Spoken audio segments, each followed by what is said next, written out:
এই নাও মা তোমার চা। কি বললেন মা? কে আপনার অভিভাবকদের এই হলো একটু বড় দোষ। একটু বড় দেখলে গাইড হলে পড়ে। মা সোনা বাবু বলে সাহায্য নেওয়ার ধান্দা। আমি কোনো সাহায্য করতে পারবো না। তুমি এইভাবে বলছো কেন মা? আমি তো তোমাকে চা দিতে এসেছি। কি বললেন মা? খবরদার আমাকে মা বলে ডাকবেন না, এটা অফিস, আমাকে ম্যাডাম বলে ডাকুন। এই নিন ম্যাডাম আপনার চা। ঠান্ডা চা। যান যান এক্ষুনি চা করে নিয়ে আসুন। না ম্যাডাম আমি তো এক্ষুনি চা করে আনলাম, হয়তো কথা বলতে বলতে ঠান্ডা হয়ে গেছে। যান এক্ষুনি চা করে নিয়ে আসুন। আপনি অনেক দিন ধরে এই অফিসে চা তৈরির কাজ করছেন, আর আপনি কিনা ম্যাডামকে ঠান্ডা চা দিলেন। যান এক্ষুনি চা করে নিয়ে আসুন। মা, আমি অনেকদিন ধরে তোমার মতো একটা মেয়ে খুঁজছিলাম। তুমি এত স্ট্রিক্ট। আমার দুটো কোম্পানি আছে, একটা আমি চালাই এবং একটা আমার ছেলে চালাই। আমি আর কদিনই বা বাঁচবো বলো? তোমার সাথে আমার ছেলের বিয়ে হলে তোমরা দুজনে মিলে আমার কোম্পানি দুটোকে খুব ভালোভাবে চালাতে পারবে। আমি তোমার মধ্যে সেই ক্ষমতা দেখেছি। তুমি যদি রাজি থাকো তাহলে আমার ছেলের সাথে তোমার বিয়ে আমি দিতে পারি। কি বলছেন স্যার? আপনি আমাকে আপনার বৌমা বানাবেন? এটা আমার অনেক সৌভাগ্য। তাহলে দেরি কিসের মা? এক্ষুনি তোমার বাবাকে ফোন করে ডেকে পাঠাও। আমি তোমাদের বিয়ের ব্যাপারে কথা বলতে চাই। ঠিক আছে স্যার, আমি এক্ষুনি ফোন করছি। হ্যাঁ মা বল। ঠিক আছে আমি এক্ষুনি আসছি। বাবা এক্ষুনি আসছে, আপনি এখানে বসুন। না না মা, ওখানে তুমি বসো, ওটা তোমার জায়গা। আমি এখানে বসছি, তুমিও বসো। আপনি চলে এসেছেন? আপনার মেয়েকে আমার খুব পছন্দ হয়েছে। কি শিক্ষায় শিক্ষিত করেছেন মেয়েকে, আমাকে যদি একটু বলেন। আর বলবেন না স্যার, আমার একটাই মেয়ে। ওর পড়াশোনার জন্য ওর পেছনে একটার পর একটা মাস্টার লাগিয়েই রাখতাম।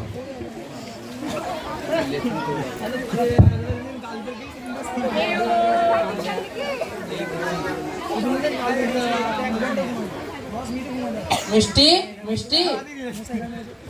ও মাস্টার মশাই, আপনি চলে এসেছেন। মিষ্টি তো এখনো ঘুম থেকে ওঠেনি। যান যান ঘরে গিয়ে মিষ্টিকে ডাকুন।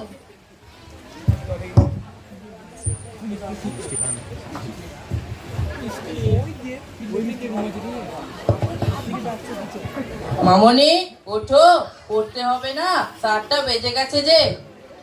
ও স্যার, আপনি চলে এসেছেন এত সকাল সকাল? আপনি একটু বসেন, আমি মুখ ধুয়ে আসছি। ঠিক আছে।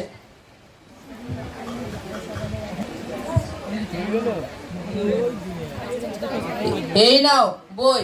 কি যেন পড়াচ্ছিলাম? স্যার ভয়েস চেঞ্জ করাচ্ছিলেন। দুটো দিচ্ছি, করে দেখাও।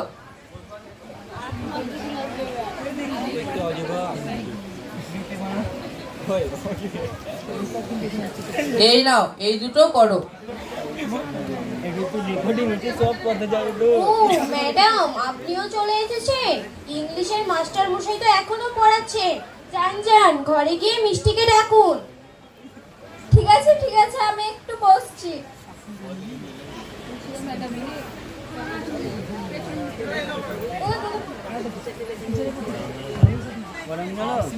আপনিও চলে এসেছেন?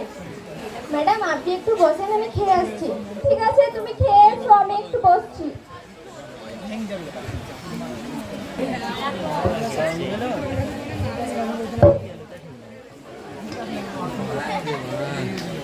কি রে মিষ্টি, ঘুমোচ্ছিস নাকি?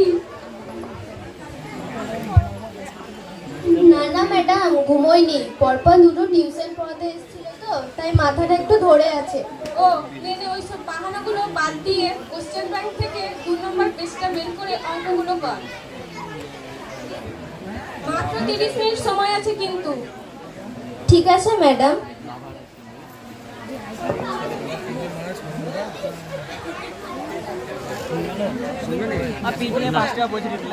কি গো বৌদি, চা করছো এত বেলায়? নো, বুড়িকে পড়াতে এসেছে মাস্টার, তাই মাস্টারের জন্য চা করছি। ও মা, আমাদের বুড়ি স্কুলে গিয়েছে, তোমাদের বুড়ি স্কুলে যাবে না? না না, স্কুলে কি আর পড়াশোনা হয়? আমি তো বুড়িকে ছোট থেকে স্কুলেই যেতে দিইনি। বাড়িতে পড়ানোর জন্য 5-6টা স্পেশাল মাস্টার রেখেছি, তাহলে আবার স্কুলের কি দরকার? হ্যাঁ বৌদি ঠিকই আছে, তোমরা বড়লোক মানুষ, বাড়িতে স্পেশাল মাস্টার দিয়ে পড়াও, আর আমরা গরিব মানুষ, তাই আমরা বাড়ি বাড়িতে স্পেশাল মাস্টার দিয়ে পড়াতে পারি না। বর্তমানে যা পরিস্থিতি, যেভাবেই হোক ছেলে মেয়েদের ভালো রেজাল্ট করাতেই হবে। হ্যাঁ বৌদি, তোমরা বড়লোক মানুষ, তোমাদের সঙ্গে কি আমরা পারি? আমাদের ছেলে মেয়ে স্কুলে গিয়ে কালচারটা শিখলেই হবে, তারপর রেজাল্ট যা হয় হবে। মিষ্টির রেজাল্ট বেরোনোর পর বাবা মা, এই দেখো আমার গ্র্যাজুয়েশনে ভালো নাম্বার এসেছে। হ্যাঁ, এই তো খুব খুশির খবর। খুশির খবর হবে না? এত খরচা করে পড়িয়েছি, রেজাল্ট ভালো না হলে হবে? মা, এবার তোর কি নিয়ে পড়ার ইচ্ছে বল।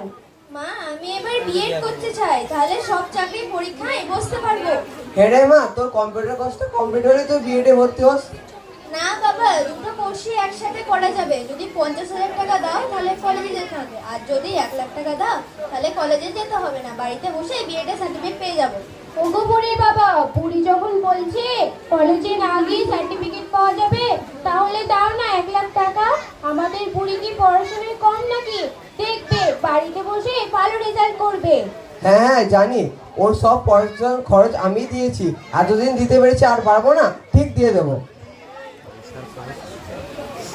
আবার অফিসের সেই দৃশ্য। আজ এত টাকা খরচ করেছিলাম বলে মেয়েকে এতটা শিক্ষিত করে তুলতে পেরেছি। ছোট নিজের জায়গায় দেখলাম মেয়েকে কি শিক্ষিত ভারত তৈরি করেছেন। একে আপনি কি বলছেন? যে মেয়ে গুরুজনদের কিভাবে সম্মান করতে হবে জানে না, সেই মেয়ে যতই শিক্ষিত হোক না কেন, সমাজে তার শিক্ষার কোনো দাম নেই।